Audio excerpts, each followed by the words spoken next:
Para nosotros aquí en Tenerife, el Teide es nuestra referencia. Un volcán durmiente que ahora mismo no está activo. Podría darse el caso de que explotara el volcán.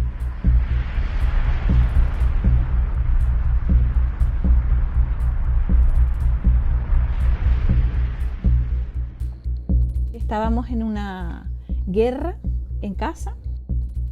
Mi padre navegaba, él trabajaba en petroleros, tenía mal beber.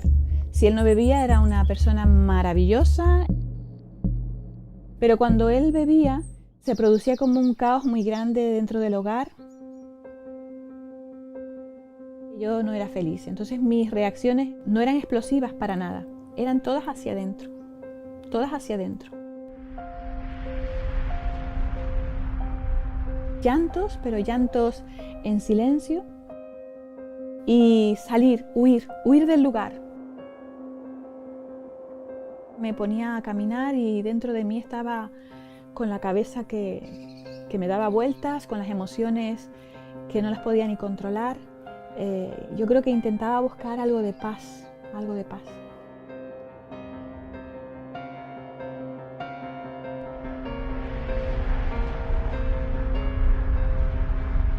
Mi madre le seguía perdonando, pero quien no perdonaba era yo. Ahí comencé a guardar rencor, ahí comencé a tener rabia interior, hasta tal punto que yo le quité el habla a mi padre.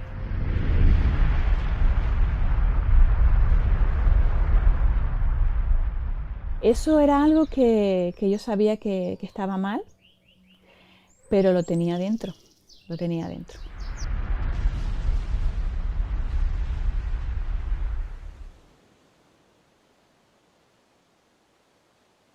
Cuando tenía en torno a 9 o 10 años, tuve una enfermedad muy rara. Empezaron a salirme llagas en los pies. Los médicos me mandaban pues cremas y yo no sanaba. Cada vez estaba peor.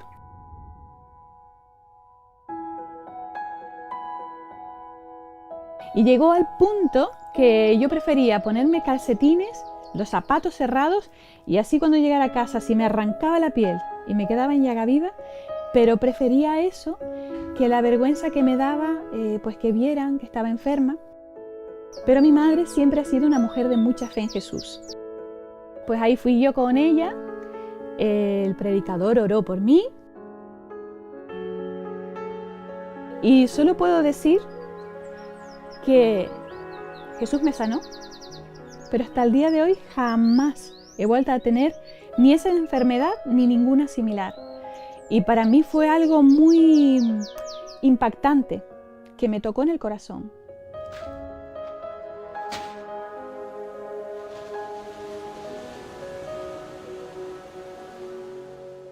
Jesús ya estaba trabajando ahí, pero yo me mantuve ahí como en una lucha interna muy grande, porque la vergüenza me podía. Vinieron a predicar, ahí no pude resistir la necesidad de pedir perdón, la necesidad de decirle a Jesús, entra en mi corazón.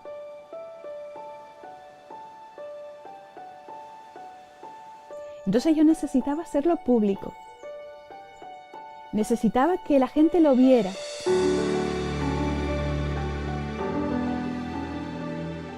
Pero el Señor comenzó a trabajar en mi corazón, comenzó a quitar toda esa rabia, comenzó a quitar toda esa furia interna, pero enmascarada.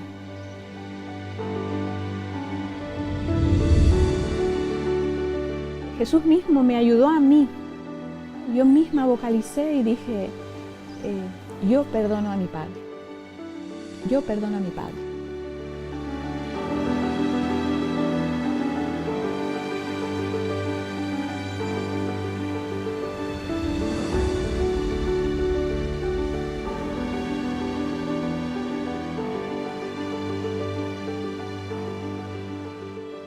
Es que el Señor me cambió a mí, me cambió a mí. Y cuando el Señor te cambia a ti, todo cambia.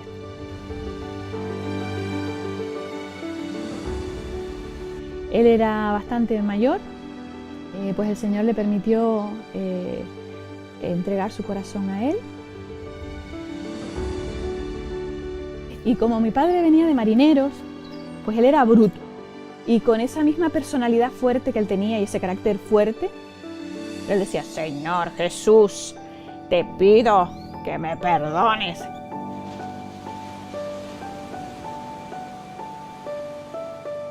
Solamente Jesús puede transformarte de dentro hacia afuera. Jesús ha sido quien me ha dado la paz desde el momento en que decidí que yo quería que Él me cambiara, que yo quería que Él me perdonara.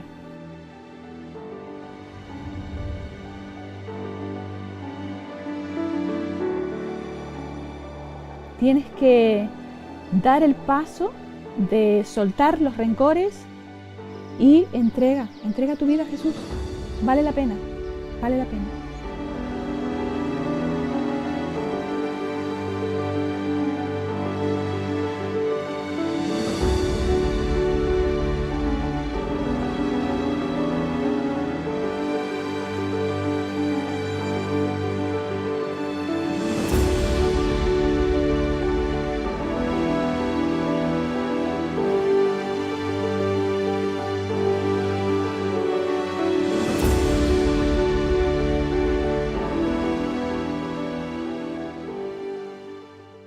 ¿Os acordáis que el domingo pasado estuvimos hablando acerca de... A ver si alguno se acuerda. ¿De qué hablamos el domingo pasado? Ay, qué mala memoria tenemos, ¿eh? De alguien que estaba cojito, ¿no? Allí en el templo, ¿os acordáis? Aquel al que Pedro y Juan le dijeron: nada tengo, pero lo que tengo te doy. Levántate y anda. Justo ayer me compartía Luis, aquí nuestro hermanito Luis. Estábamos charlando y me compartía de un testimonio igual al que está en la Biblia, que él presenció con sus ojos ahí en Brasil. Igualito, ¿no? Y vio como un hombre que también tenía el mismo problema que nuestro protagonista de la Biblia, cómo Dios lo levantó de la silla de ruedas y no solamente le devolvió las piernas, sino que las piernas, que estaban en puro hueso porque estaba paralítico de toda la vida, recobraron su musculatura, ¿no? Así que vemos que los milagros de Dios siguen, ¿no? Por eso os dije el domingo pasado que este libro de los Hechos que aparece en la Biblia está sin cerrar. Hechos de los Apóstoles no se ha cerrado, este libro no se le ha dado el finiquito porque Dios sigue haciendo cosas, ¿no? Así que esta mañana vamos a ver otro episodio de aquí de este libro. Está en el capítulo 10, ahí en vuestras Biblias.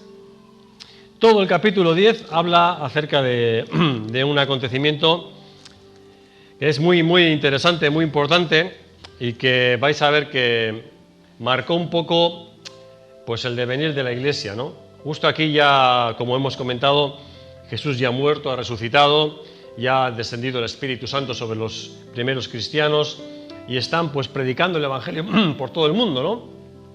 Y en una de estas ocasiones, en medio de toda esta vorágine que está pasando allí, porque estaban pasando muchas cosas, aunque tenemos la pena de que en la Biblia solamente tenemos algunas pinceladas, pero pasaron muchas cosas en ese tiempo, pues se nos narra esto que vamos a leer aquí, ¿no? Capítulo 10 de vuestras Biblias en Hechos de los Apóstoles. Dice que había en Cesarea un hombre llamado Cornelio, centurión de la compañía llamada La Italiana, piadoso y temeroso de Dios con toda su casa, y que hacía muchas limosnas al pueblo y oraba a Dios siempre. Este vio claramente en una visión como a la hora novena, que ya dijimos que eran las 3 de la tarde, vio una visión como un ángel de Dios entraba donde él estaba en su casa y le decía: Cornelio. Él, mirándole fijamente y atemorizado, dijo: ¿qué es, Señor? Y le dijo: tus oraciones y tus limosnas han subido para memoria delante de Dios. Envía pues gente a Jope, a otra ciudad, y haz venir el que tiene por sobrenombre Pedro. Él está viviendo en casa de un tal Simón, que se dedica a curtir pieles, y tiene su casita cerca del mar. Se fue el ángel y ahora ya voy a resumiros, para no hacerlo muy largo. se va el ángel y Cornelio llama a un grupito de gente que tiene allí, un criado y a un soldado que también era, dice, piadoso, y lo manda a Jope. Vamos a situarnos un poquito aquí para que sepamos un poco. A ver, Cesarea, si te imaginas, si conoces un poco el mapa de Israel, Israel es así, en vertical, ¿verdad? Y es como Portugal, y entonces en la costa mediterránea, nosotros compartimos el mismo mar que Israel, ¿no? El mar Mediterráneo, donde hay Tarragona, Valencia y todo eso, en el otro extremo está Israel, compartimos el mar Mediterráneo. Y el mar Mediterráneo siempre ha sido un mar de mucho comercio, ahí siempre durante siglos y siglos ha sido un mar de mucho comercio, ¿no? Se traía trigo de aquí, se llevaba oro para allí, bueno, siempre ha estado ahí, en el centro del mundo, ¿no? Pues en una ciudad de Israel, bueno, sí, vamos a decir de Israel, que se llamaba Cesarea, dice aquí que vivía este hombre, un centurión romano. Luego veremos qué hacía un centurión ahí. Y Pedro estaba viviendo en una casita de un pueblo que se llamaba Jope, 50 kilómetros más para abajo. O sea, como de aquí, 50 kilómetros, pues por ejemplo, hasta Eibar, ¿no? Pues el centurión estaba aquí y Pedro estaba en Eibar o en Durango, por ahí, 50 kilómetros. Y Pedro estaba allí, pues en la casa de este hombre, y dice aquí la palabra que le entra hambre, ¿no? A la hora de la comida le cruje un poco la tripa, y mientras está esperando a que le cocinen alguna cosita, ve una visión. De repente está allí en la terraza. Sabéis que las casas en Israel no tienen tejados, tienen terrazas planas. Entonces él estaba arriba esperando mientras le preparan un bocata, ¿no? Y mientras está esperando y crujiéndole la tripa, de repente ve que del cielo baja se abre un lienzo, se abre como una tela enorme, pues llena de animales, con animales dibujados y allí, ¿no? Fotografiados, no sé qué exactamente lo que vio. Pero había animales, dice que animales que estaban prohibidos para los judíos. Eran animales, sabéis que los judíos hay cosas que comen y otras cosas que no comen, ¿no? Entonces empieza a ver animales ahí y le dice, oye una voz que le dice, bueno, Pedro, mata y come de ahí, de esos animales. Y Pedro le dice, no, yo no puedo comer eso, yo soy judío. Yo no como cerdo, yo no como animales con pezuña, yo no como tal, ¿no? Y le dice, vuelve a decirle la voz que comas, que no, que comas, Pedro. Y al final Pedro come, ¿no? Dice, vale, Señor, acepto esto. Y la visión, Dios le dice, lo que yo he purificado, no lo llames tú inmundo, ¿no? Tú le llamas inmundo porque son animales que es verdad que estaban prohibidos en la ley de Moisés. Pero dice Dios, no, ahora te pido que los comas. Bueno, se queda ahí con esa visión, sin saber muy bien para qué iba eso, ni de qué iba la cosa. Y según está allí comiéndose el bocata, llaman a la puerta. Luis, aquí hay alguna cosa. Llaman a la puerta. Llaman a la puerta y ¿quién aparece? Aparece el soldado romano con un siervo de Cornelio. Y entonces Dios le había dicho ya a Pedro, mira, van a venir a preguntar por ti, cuando llamen a la puerta no los eches, tú escúchales. Entonces ya Pedro estaba ya, no sabía de qué iba la película, no sabía muy bien de qué iba la cosa, pero obedeció. Y entonces el soldado romano y el siervo del centurión le cuentan, mira, venimos de Cesarea, yo sirvo con el soldado, con el centurión y tal y cual, y lo que ha pasado es que, le dicen, lo que pasa es que el centurión, mi amo, estaba ahí en la casa y de repente ha venido un ángel. Ha venido un ángel, se ha presentado y le ha dicho que tenemos que venir a buscarte a ti. Qué cosa, ¿no? Tenemos que venir a buscarte a ti y tú nos tienes que acompañar. Cosa rara, ¿no? Que venga un ángel que le da un centurión y una cosa rarísima.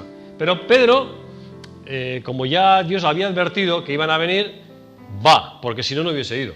Ya te lo digo yo que no va. Pero como Dios le había advertido, va. Y entonces, según llega a la casa de Cornelio,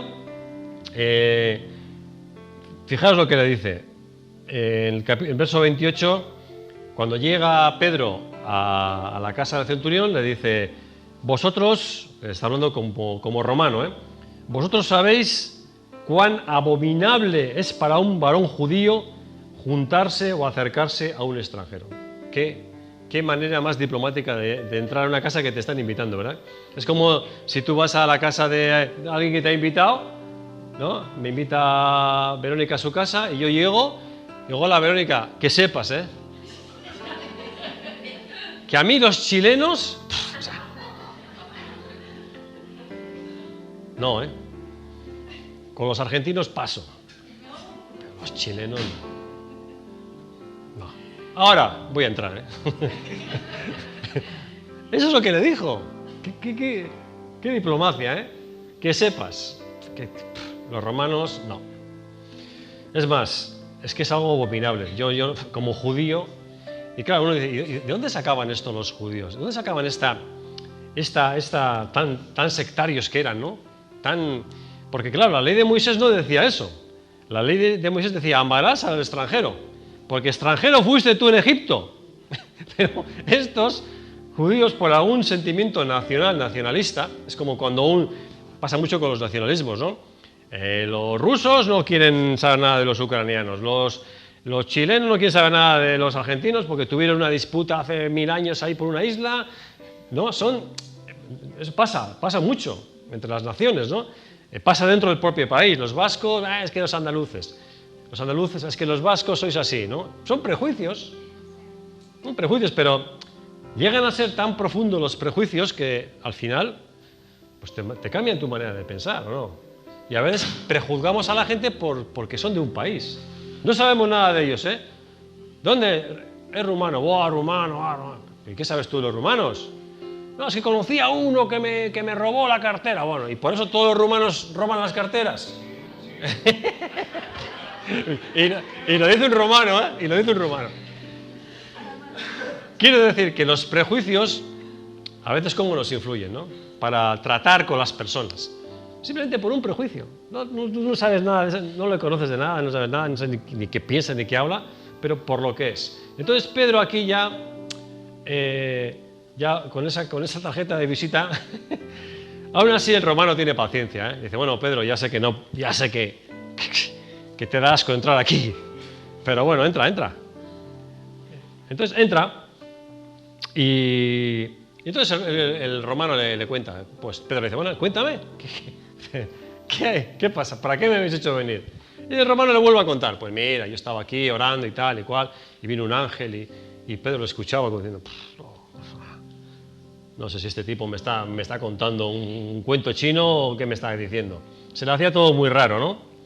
Y entonces sigue más adelante y entonces le dice, así que después de que me pasó todo esto, pues envié a por ti y tú has hecho bien en venir, le dice el romano, has hecho muy bien en venir. Ahora, pues todos nosotros estamos aquí, había convocado a toda su familia, había convocado a todos los vecinos, había convocado a todo el mundo y los tenía ahí en la casa esperando a lo que Pedro tenía que decirles, ¿no? Pero como Dios ya le había advertido a Pedro de todo y le había roto ya algunos prejuicios, ya Pedro iba con otra actitud. Esto se lo soltó así para que sepas, ¿no? Pero bueno, es como diciendo, que sepas que no puedo, pero que me da cosa entrar en casa de un romano, pero como Dios me ha pedido que lo haga, lo voy a hacer. Lo hago por amor al Señor. Entonces, que lo sepas. Bien. Versículo 34. Entonces Pedro, abriendo la boca, dijo, en verdad comprendo que Dios no hace acepción de personas, sino que en toda nación se agrada de todos los que hacen justicia. Luego volveremos a este versículo, ¿no? Bueno, empieza a comentar y le dice, bueno, pues cuéntanos. Y Pedro lo único que les cuenta es acerca de Jesús. Pedro no tiene nada más que contarles. Y le empieza a hablar, pues sí, mira, pues yo estoy aquí de parte porque Jesús, ¿no? Hubo Jesús y tal, que 3 años de ministerio. Se cuenta un poco todo, un poco, ¿no? Resumido. Pues los romanos, vosotros lo crucificasteis, ¿no? Pero Dios lo resucitó de los muertos y ahora vive y pam, pim, pam. Y bueno, el Evangelio, ¿no? Versículo 44. Mientras aún hablaba Pedro, imagínate, tiene Pedro ahí a toda la gente, como un grupo así como nosotros aquí, y según le está hablando y hablando y hablando, y le está contando Pedro todo el Evangelio, dice, mientras aún hablaba Pedro estas palabras, el Espíritu Santo cayó sobre todos los que oían el discurso. Qué fuerte, ¿no? Esto es muy fuerte. Y los fieles de la circuncisión, o los judíos que habían venido con Pedro, se quedaron atónitos de que también sobre los no judíos Dios derramase el don del Espíritu Santo, porque los oían que hablaban en otras lenguas y glorificaban al Señor. Entonces Pedro dijo: ¿puede acaso alguno impedir que se bautice esta gente? Esto es resumidamente lo que pasó ahí. Interesante, ¿no? La historia. Vamos a ver algunas cositas que todavía son más interesantes. Volvemos un poco para atrás al verso 2 y dice que... bueno, primero vamos a ver un poco esto de los romanos, ¿no? Un centurión. ¿Qué era un centurión romano? Uno que tenía una centuria bajo su mando, o sea, 100 hombres. Si alguna vez veis alguna película de romanos, ya os lo digo, distinguiréis al centurión porque tiene el casco, en vez de tener la cresta así, la tiene así, ¿vale? Cuando ves un romano con la cresta así, es centurión. Los centuriones eran casi, dice la historia, que eran el alma de las legiones romanas. Eran realmente la gente más valiente, se encargaban de organizar sus 100 hombres, no solamente en tema de armamento, sino administrativamente, son los que les pagaban el sueldo, se encargaban un poco de ese grupo, ¿no? Pero para llegar a ser centurión tenías que ser un tío valiente. No cualquiera llegaba a ser centurión. Como digo, eran los primeros en ir a la batalla, eran los gerentes, los más fuertes, y luego eran gente de mucho carácter, ¿me entendéis? Inflexibles con la propia tropa, con la tropa a la que tenían, eran inflexibles, muy duros, la gente muy ruda.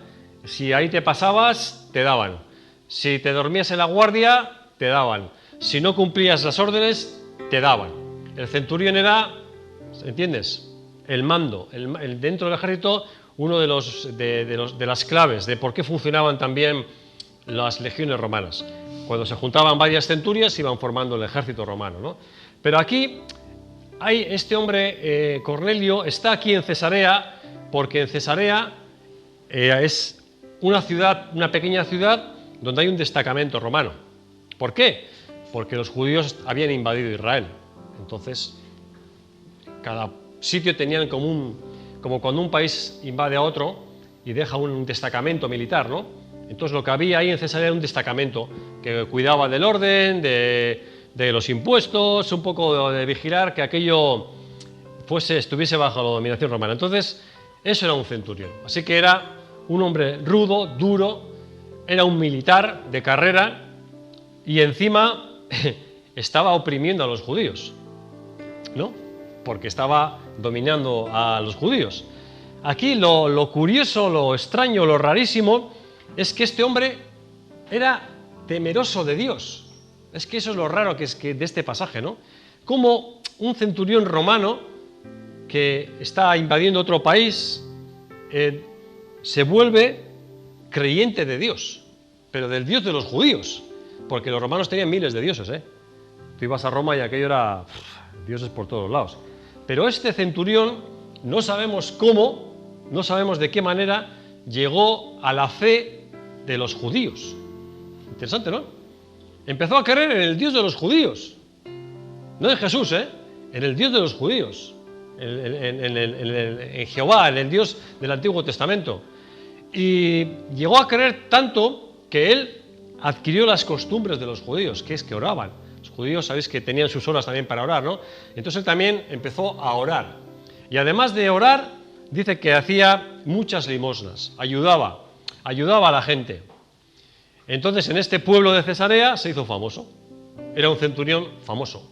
Famoso porque se hizo creyente, se convirtió al judaísmo. Es que es una cosa muy extraña, ¿no?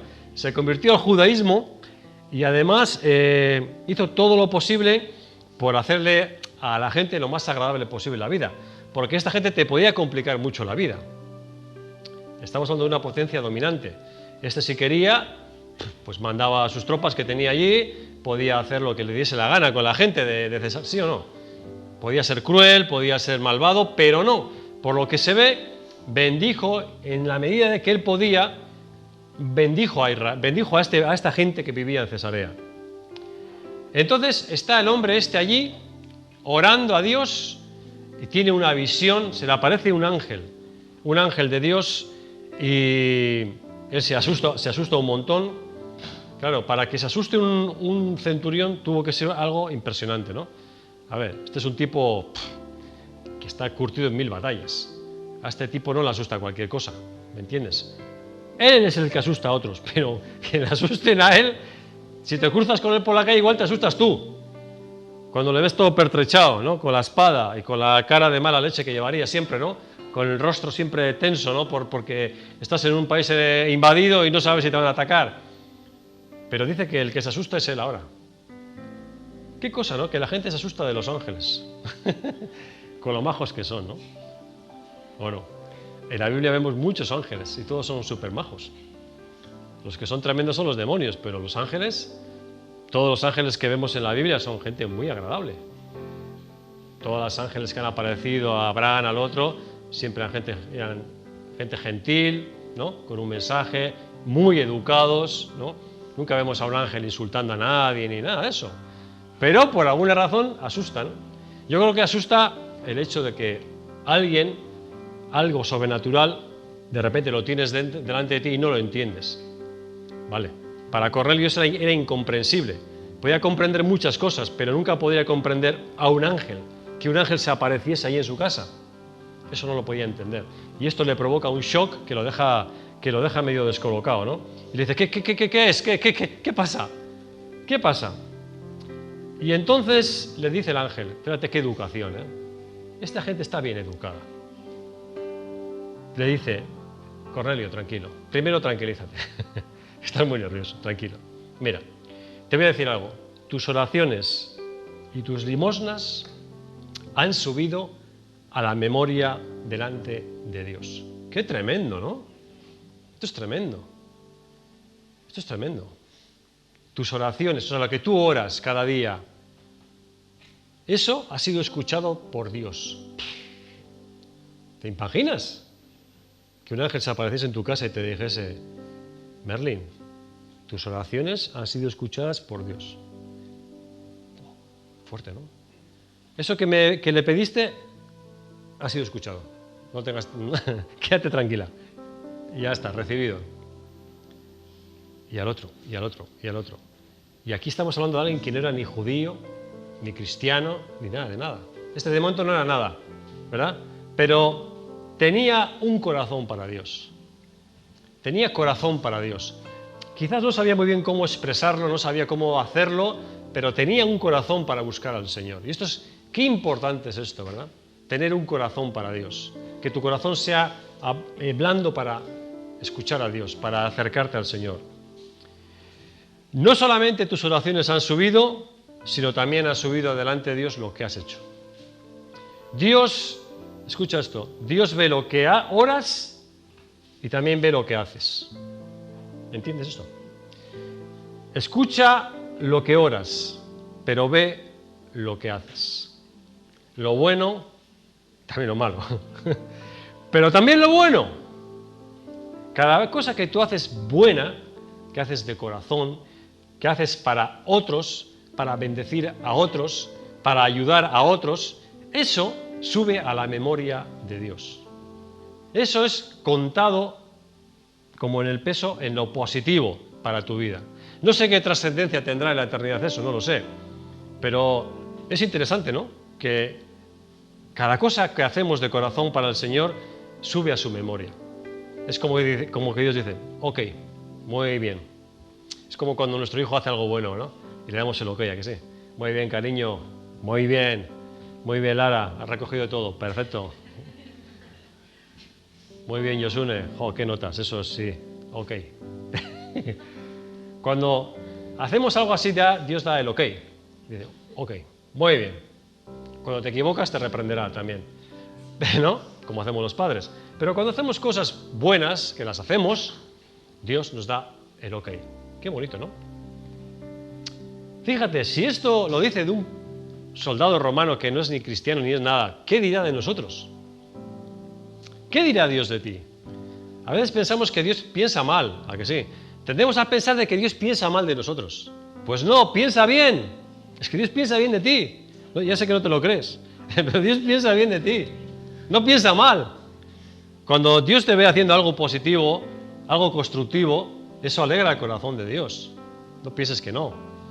Cuando tú oras, eso alegra el corazón de Dios, claro que sí. Cuando tú clamas y intercedes por otros, eso agrada al Señor. Sube a su memoria, es una manera de decirlo, ¿no? Quiere decir que lo reconoce como bueno, lo reconoce como, ¿no? Esto está bien, esto está bien. Así que lo que damos también es importante. No solamente hay que orar, cuando oramos normalmente pedimos, ¿a que sí?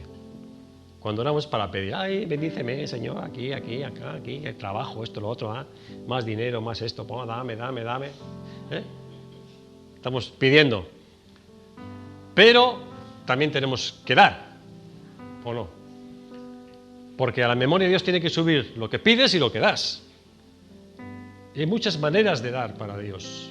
De tu tiempo, de tu dinero, de tu energía, de tu consuelo, de tu hombro, para que llore alguien ahí. Eso también es dar, ¿eh? Todo lo que sea para otros, eso estás dando. Y eso sube a la memoria de Dios. Así que, primer punto, aquí en esta mañana. Todo lo que hacemos tiene trascendencia para Dios. Escucha, ¿eh? Todo lo que hacemos tiene trascendencia. Lo bueno y lo malo, pero lo bueno también. Y todas las oraciones que tú haces, Dios las escucha. Suben a la memoria de Dios. No significa que vas a tener todas las respuestas, Dios quiera que las tengas, pero al menos eres escuchado. Eres escuchado. Dios sabrá cómo responderte y en qué manera bendecirte. Amén. La segunda cosa, bueno, esta es la primera cosa que me ha llamado la atención. La segunda es que el ángel no le predica a Cornelio. Es también interesante, ¿no? Porque el ángel podía haber hablado con Cornelio, ¿o no? Le podía haber dicho, mira, ya que estoy aquí, ¿no? Te voy a contar yo. Esto va de esto. Esto va de Jesús. Esto va pam, pam, ¿no? Le podía haber dicho o no. ¿Por qué no se lo dijo? No sabemos. Pero el ángel no se lo cuenta. No le cuenta el evangelio. No le cuenta el plan de Dios a Cornelio. Hubo otros ángeles que se aparecieron también, ¿no? A Pedro, a Pablo no, a Pablo se le apareció Jesús, que todavía es más fuerte, ¿no? Pero vemos que los ángeles no tienen, por lo que se ve, derivan siempre, cuando tienen que hacer algo que tiene que ver con el evangelio, con la salvación, a la iglesia, a los creyentes. Entonces este ángel lo que le dice es, mira, tienes que llamar a un tipo que se llama Pedro. No le conoces de nada, no sabes quién es, pero búscalo. Tienes que buscarlo. Y haz que venga a tu casa. Y dice, y él te dirá lo que tienes que hacer. Interesante, ¿no? Esto significa que los que tenemos el mensaje, tenemos el privilegio de dar el mensaje, somos nosotros. Dios ha delegado en su iglesia ser portadores del mensaje de salvación. Amén. O sea, tú, desde el momento que te conviertes al Señor, ya tienes el mensaje. Ya eres portador de un mensaje. No un mensaje que habla de ti, también, porque puedes contar tu testimonio, sino que habla de otro, de Jesús. Pedro, fíjate que no habló nada de él. Ya luego lo veréis, ¿no? Pedro no empezó a hablarle de él. Mira, yo era un pescador ahí en Galilea. Yo pescaba, ¿no? Pescaba mucho, bueno, a veces menos, ¿no? Y pan, y plan, bla. No le habló nada de él. Nada. Le habló acerca de Jesús. Así que nosotros tenemos un mensaje. Si tú te has convertido a Jesús, tú tienes un mensaje que dar. Es más, tienes el privilegio y tienes el honor que Dios nos ha dado a la iglesia de ser portadores de este mensaje. ¿Amén? Hoy podría estar un ángel aquí predicándoos. Sería fabuloso, ¿no? Pero no, estoy yo. Ya lo siento. Qué cosa, ¿no? Dios ha delegado el mensaje, la proclamación del evangelio de estas buenas de salvación en nosotros. Interesante, ¿no? A la vez es fascinante. Digo yo, jolín, pues si yo soy el responsable de esto, madre mía, ¿no? Qué privilegio, pero también qué responsabilidad, ¿no? Por eso no tenemos que perder nunca la oportunidad, cuando se nos dé, de compartir con otros de Jesús, de nuestra experiencia personal y también de quién es Él. Porque se nos ha delegado eso. Qué cosa, ¿no? El ángel no le dijo absolutamente nada a Cornelio. de la salvación, nada, no le dijo nada. Fue en delegación de Pedro. Así que la segunda cosa, nosotros somos delegados. Por eso dice Pablo que somos representantes de Jesús, somos como embajadores del reino, ¿no? Cuando tú hablas a alguien de Jesús y le invitas a la iglesia, estás hablando en representación de Dios, no de tuya, porque esta iglesia es del Señor, no es nuestra. Entonces, cuando tú invitas a alguien, siempre es en representación, ¿no? Después, claro, le cuentas su testimonio, por supuesto, pero luego, ¿de qué le hablas? De Jesús. Mira, en Jesús tienes la respuesta, en Jesús tienes la salvación, Él es el único camino al Padre, y le cuentas, y le predicas, y le exhortas de todas las maneras que puedes, ¿verdad? La tercera cosa que vemos es que Dios también tuvo que tratar con Pedro. Es interesante también, ¿no? Pedro tampoco estaba preparado para esto, ¿eh? Pedro, en general los judíos no estaban preparados para esto. Siempre digo que la primera iglesia cristiana eran todos judíos. Todos los miles que se convirtieron al principio eran judíos, todos. Y ¿sabéis una cosa? En sus planes no estaba que los no judíos conociesen a Jesús. ¿Lo sabías? No se les pasaba por la cabeza que un no judío pudiese conocer a Jesús. No estaba en sus planes. En ninguno de ellos, ¿eh? En ninguno. Entonces, claro, Dios tuvo que tratar con ellos. Tuvo que tratar. ¿Entiendes lo que te digo? Tuvo que hablar con ellos a nivel personal y hacerles ver que están equivocados. Que así no se puede. Que esto no funciona así. Que también los no judíos pueden ser cristianos. Eso les costó, ¿eh? Les costó. Uf. Y a Pedro le costó esto. Y dices tú, hombre, Pedro, ¿pero cómo le pudo costar a Pedro? Pero si Pedro era un apóstol. ¿Pero un apóstol esto no lo tenía claro? Pues no lo tenía claro. Y era un apóstol, ¿eh? Y había estado con Jesús 3 años. Era casi su mano derecha. Y dices tú, ¿pero cómo estaba tan ciego este hombre? Pues estaban ciegos.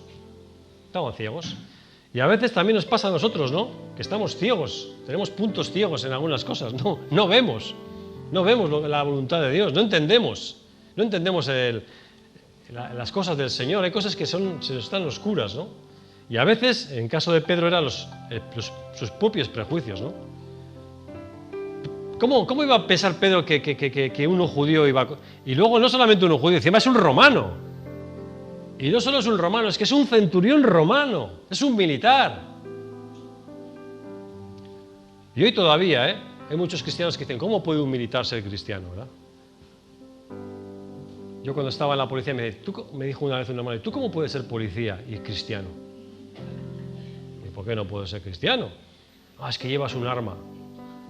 Sí, ya, hermano, pero yo no llevo un arma para matar a la gente. Yo llevo un arma para defender a la gente. No para matarla. Ah, claro. A veces, ¿verdad?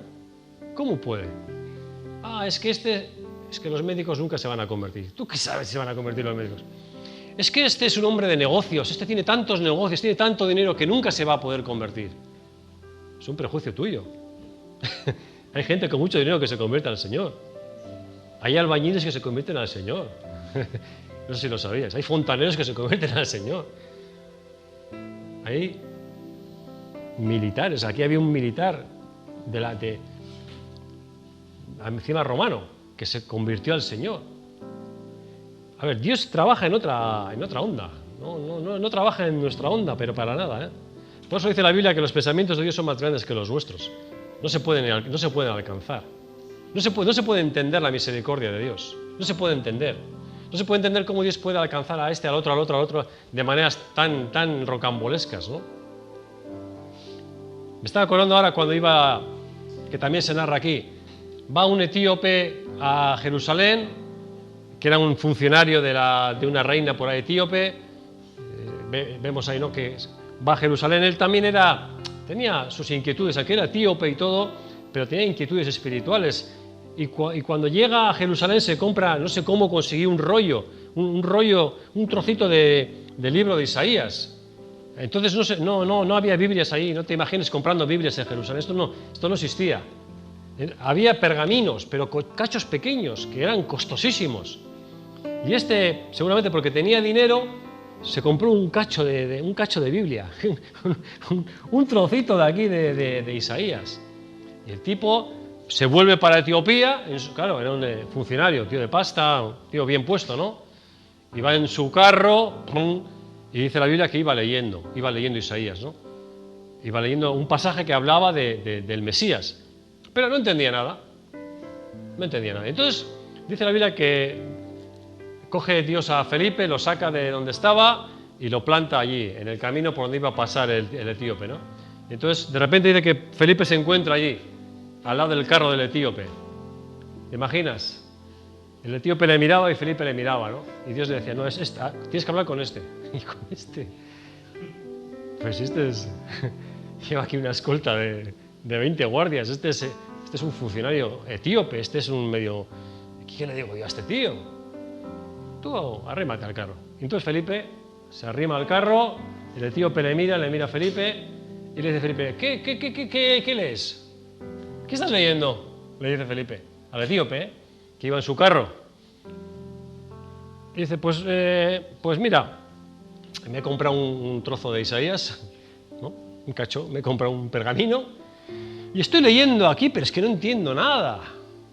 No entiendo nada. Y le dice, ¿me dejas que suba al carro? Ah, sube.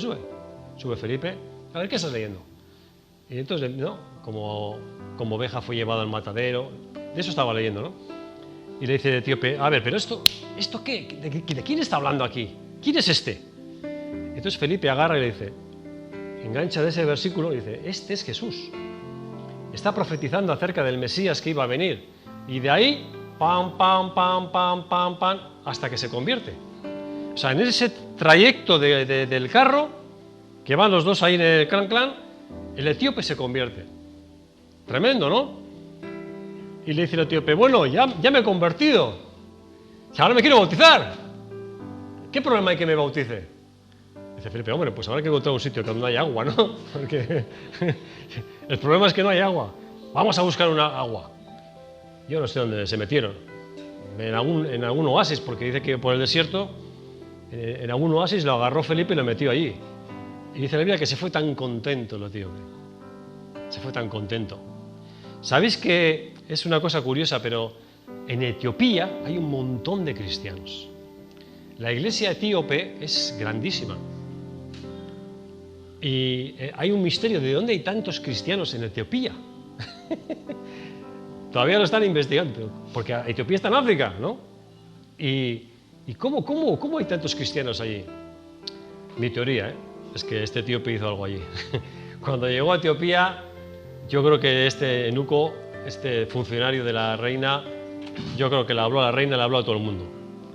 Y ahí se empezaron a convertir. Creo yo, A lo que os voy, ¿no? Qué maneras de hacer las cosas tan raras, ¿no? Dios hace cosas muy, muy raras. Nos gusta que las cosas vayan en un orden. Nos gusta el orden, ¿a que sí? Que esto sea así, que esto sea asao, que la reunión empiece así, que luego cantamos asao, que luego subo yo aquí, que luego hago así. Que vaya en un orden, que no nos rompan el orden, y que Dios se meta ahí en mi orden, ¿a que sí? Para que a mí no me incomode a mí. No, tú Jesús ven aquí conmigo. Pero Jesús dice, no, tú ven conmigo. Yo ya veré si voy contigo. El que tienes que venir conmigo eres tú. Felipe le podía haber dicho, hombre, pero a ver Jesús, ¿cómo que me voy yo allí? No, que venga él. No, yo le doy cita a mi despacho y que venga yo. Y Jesús, no, vas tú. ¿Cómo Dios hace, no? Otra vez volvemos a Centurión, qué cosa más extraña.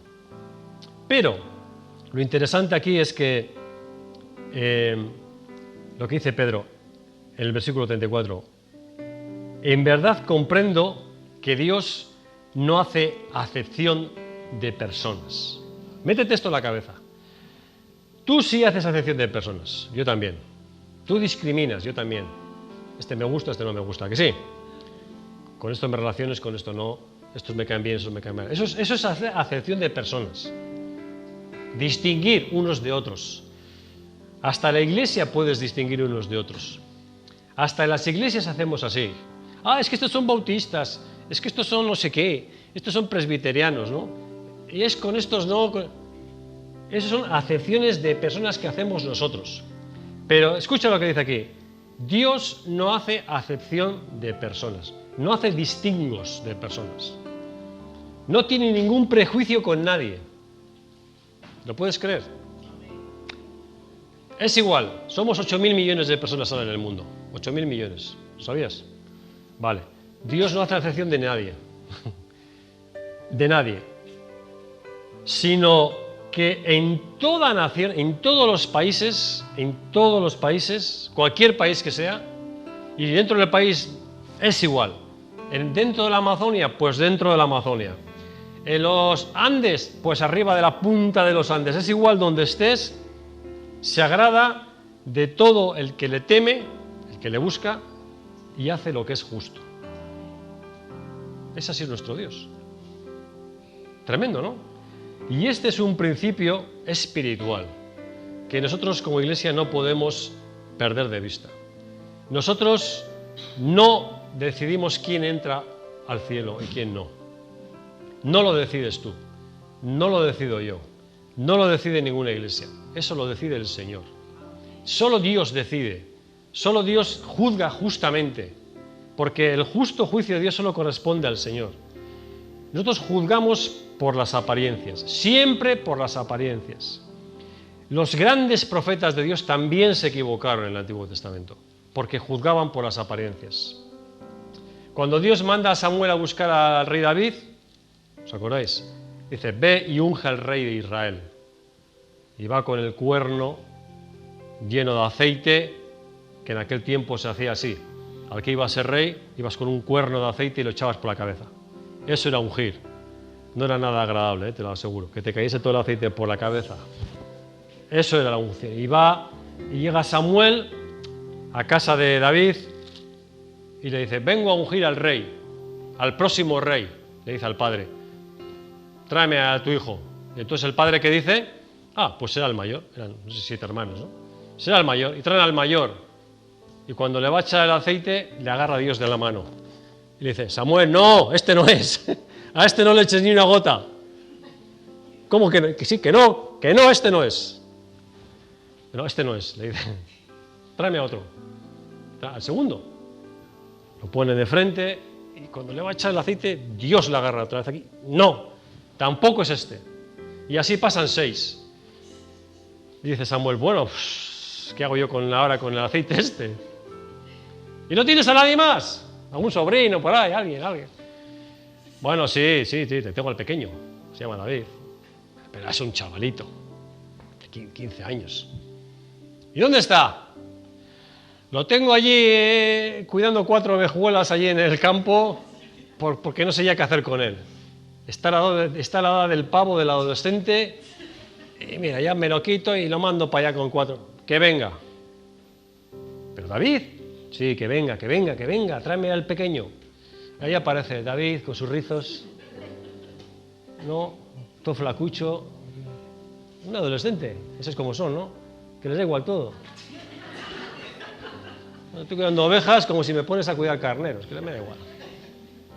Este es. Y le agarra a Samuel y le empieza a echar todo el aceitazo por la cabeza. El pobre David. Pero madre, ¿qué me están haciendo?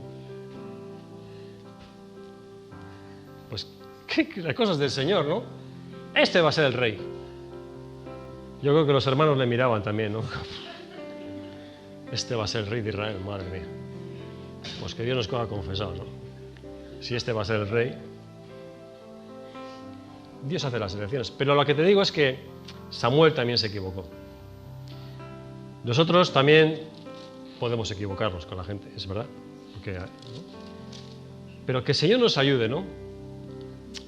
A cambiar la mentalidad, a cambiar el pensamiento y a tener un corazón abierto para cualquier ser humano con el que nos cruzamos.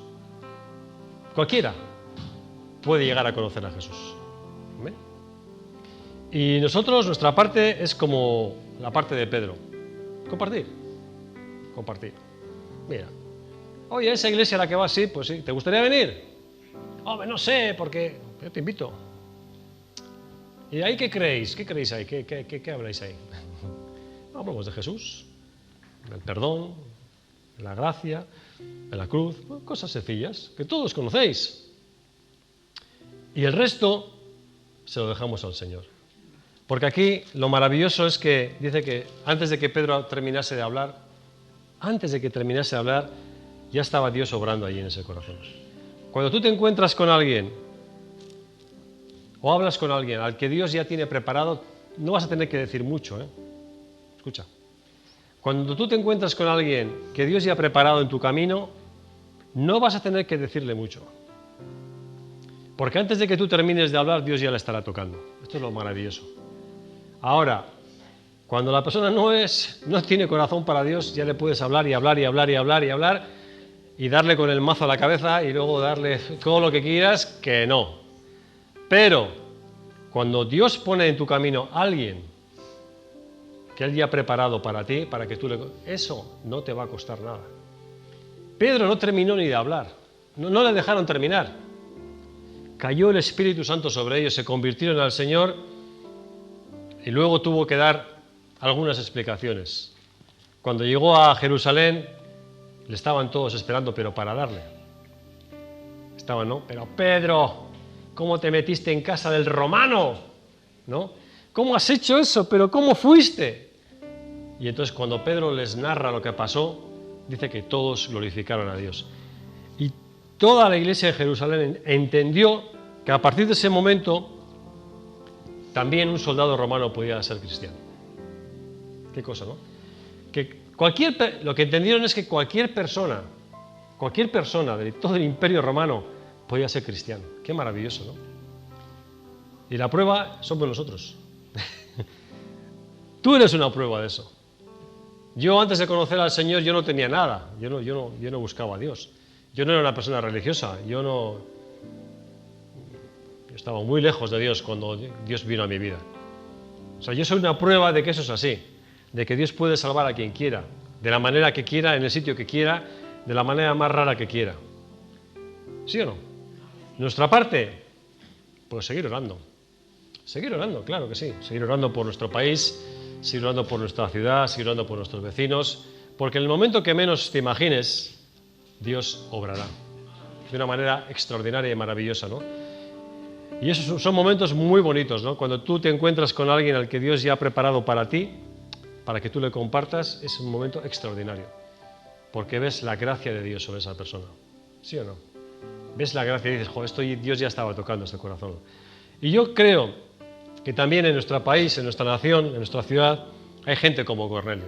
Yo creo que hay mucha gente como Cornelio. Gente que quizás no sepa muy bien cómo, ¿verdad?, cómo acercarse a Dios. Quizás nadie se lo ha explicado nunca, pero en su corazón, en lo profundo de su corazón, tienen un anhelo, ¿no? Y sus obras demuestran que es así. Gente comprometida, ¿verdad?, en ayudar a los demás. Esta gente que les ves, ¿no?, en todas las ONGs del mundo metidas, ¿no?, colaborando y haciendo y ayudando a las personas, ¿no? ¿Tú crees que eso no llega a la memoria de Dios? Yo creo que sí. Porque si llegó lo que hacía Cornelio, ¿por qué no va a llegar lo que hacen todos los demás? Así que en esta semana que estamos a punto de arrancar, quiero que te vayas con esta palabra. Quizás te encuentres con alguien en tu camino, en esta semana, alguien así, al que tú puedas compartir algo acerca de Jesús. Pues aprovéchalo. Quítate todos tus prejuicios, despójate de todos tus prejuicios. Ay, es que es esto, es que es... No, es que es muy mayor, es que es muy joven, ¿no? Es muy mayor, es demasiado mayor para creer. Bueno, es demasiado joven, este no se va a enterar de nada. Bueno, pues es lo que tú dices, ¿no? Es que trabaja, es que tiene mucho dinero, este nunca va... No sabemos dónde están las almas de Jesús, ¿no? No sabemos dónde están las personas que van a conocer a Jesús. Pedro, te lo aseguro, al último que hubiese hablado de Jesús sería este romano. Eso te lo aseguro. Al último. Y sin embargo, mira, Dios lo puso ahí. Así que, ánimo a todos. Vamos a ir con corazón abierto, ¿no? Y cuando Dios te dé la oportunidad, aprovéchala. Aprovéchala. Deja la semilla. Porque si es de Dios, no hará falta que hagas mucho más. no hará falta que hagas mucho más. Amén. Vamos a ponernos en pie y vamos a terminar esta reunión alabando al Señor, orándole y pidiéndole también primero que trate con nosotros, ¿no?, con nuestros propios prejuicios, nuestros propios pensamientos, y después que permita, ¿no?, que más gente pueda conocer al Señor, que es a lo que estamos, ¿no?, que más gente pueda conocer. Padre Celestial, te damos muchas gracias en esta mañana por el tiempo que hemos podido estar en tu presencia, alabándote a través de las canciones. Gracias, Señor, también, Padre, porque podemos venir a congregarnos. Hay mucha gente que en diferentes lugares del mundo que no pueden congregarse por la persecución, porque no tienen ninguna iglesia donde ir. Y nosotros somos tan afortunados, Padre, de que tenemos la libertad para reunirnos. También tenemos este lugar que tú nos has dado para venir a congregarnos. Gracias, Señor. Gracias. Seguimos orando porque estas puertas se mantengan abiertas muchos años. Oramos también, Señor amado, por toda esta gente que nos rodea, nuestros vecinos, nuestros amigos, compañeros de trabajo, gente con la que nos cruzamos. Señor, también tú les amas a ellos, claro que les amas. También quieres que ellos vengan al arrepentimiento. Pero primero trata también con nuestras vidas, como trataste con Pedro, trata con nosotros. Líbranos de todo prejuicio, líbranos de todo pensamiento que a veces tenemos, Señor, que nos impiden tener un corazón abierto para las personas. Señor, nosotros queremos, como Pedro, ser obedientes a ti. Como Pedro queremos, cuando tú nos hables, obedecer, hablar, compartir aquello que tú nos des para la gente. Y seguimos orando, cómo no, por nuestra ciudad, seguimos orando por el País Vasco, seguimos clamando a ti para que derrames de tu Espíritu Santo sobre toda esta provincia de Guipúzcoa, sobre todo este País Vasco, Señor, y que miles de personas puedan llegar a conocerte, Señor, antes de que tú vengas a por tu pueblo. Danos oportunidad, danos corazón también, abre una puerta grande y ve delante de nosotros, abriéndonos camino. También te pido, Señor, por nuestras propias necesidades, como no, tú las conoces. Tú ves todavía hermanos buscando trabajo, oramos por una puerta de trabajo, una puerta a lo laboral, Señor, que esta semana pueda abrirse para muchos. Oramos también para los que están atravesando enfermedad, que tú los sanes en el nombre de Jesús. Oramos, Dios del cielo, por los hermanos que están viviendo momentos de dificultad, Señor, momentos de quebranto por diferentes situaciones en su vida. Que tú vengas en esta mañana también consolándolos, animándolos, fortaleciéndolos. Señor del cielo, estamos creyéndote a ti, estamos creyendo en tus promesas, estamos confiándote en nuestras vidas. Ayúdanos, guíanos tú, Padre, en el nombre de Jesús. Amén y amén. Amén. Muy bien.